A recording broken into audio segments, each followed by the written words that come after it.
Ini menjadi dasar, menjadi alasan kenapa kita sebagai seorang Kristen itu kemudian percaya kepada Yesus. Kalau ia hanya ini saja, yang di sebelah kanan ini, di sebelah barat, ia hanya manusia doang, kita tidak akan menyembah dia. Amin. Iman Kristen tidak pernah atau menjadikan manusia itu sebagai Allah. Tidak ada itu. Karena itu kalau ada orang di luar menuduh Kristen menuhankan manusia, kami tidak pernah menuhankan manusia. Yang kami percayai adalah Allah, Sang Firman itu menjadi manusia. Itu berbeda. Tidak ada manusia kemudian diangkat, dikultuskan, diagung-agungkan, didewa-dewakan menjadi Tuhan. Iman Kristen tidak pernah mengajarkan demikian. Yang diyakini berdasarkan kitab suci adalah firman itu telah menjadi manusia.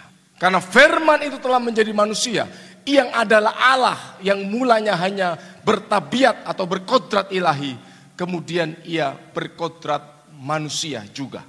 Firman dalam satu pribadi, Yesus Kristus sekaligus Allah karena ia adalah Sang Firman, sekaligus manusia karena firman itu menjadi manusia. Dan ini bukan kehinaan, tetapi satu kehormatan, merasa dipedulikan, dikasihi bagi manusia ketika firman yang adalah Allah itu berkehendak, rela, mau. Itu sesuatu yang tidak mudah. Seringkali kan saya katakan begitu mudahnya bagi kita beradaptasi ketika kita dalam situasi dibawa pada satu kehidupan yang lebih tinggi secara sosial. Lebih nyaman, lebih sesuai.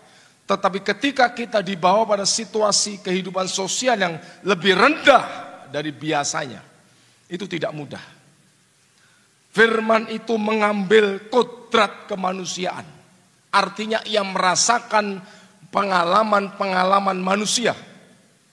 Tadi saya tulis di sini, bertubuh jasmani, yang pada mulanya ia roh. Bertubuh jasmani artinya ia kemudian membuat dirinya juga terikat dengan hukum ruang dan waktu.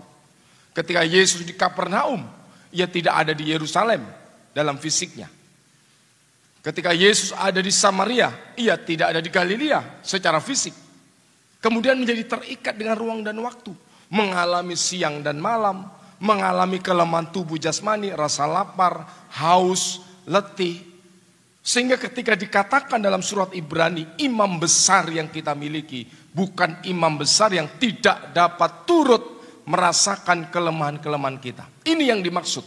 Karena firman itu sudah menjadi manusia, ia tahu betapa beratnya pergumulan hidup di dunia ini.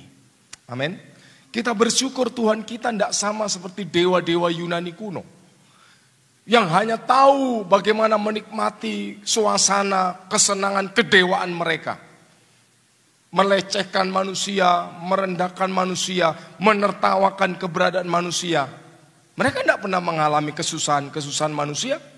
Tetapi Yesus Sang Firman yang menjadi manusia.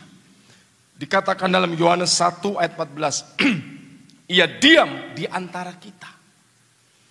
Artinya ia mau duduk bersama-sama dengan kita.